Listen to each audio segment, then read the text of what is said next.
When you were young, you had a safety shield in your brain that protected you from clearly seeing the worst parts of your parents. I had the same shield, everybody had the same kind of shield. Our brains are designed to not clearly see the worst parts of our parents when we're young. The problem is that in adulthood, that shield remains in place and it prevents us from seeing not just the worst parts of our parents, but also the worst parts of ourselves.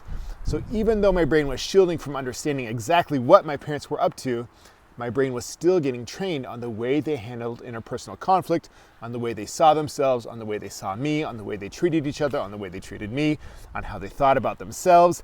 All of this stuff was still getting implanted into my brain, even though I couldn't see it clearly, and even though I still can't see it clearly today.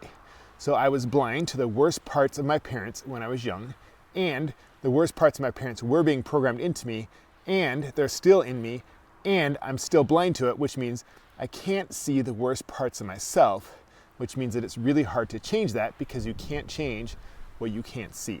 The first step on fixing this is to get more clear on what your parents were really up to get past this parental blindness and to start to see your parents more clearly. You can do that while having even more compassion for your parents than you have currently. It's not about hating your parents or blaming your parents. It's about getting more clear on what was actually happening, the things your brain has been protecting you from seeing because you are young. As an adult, you are capable of seeing, and it's really important that you start to see that more clearly.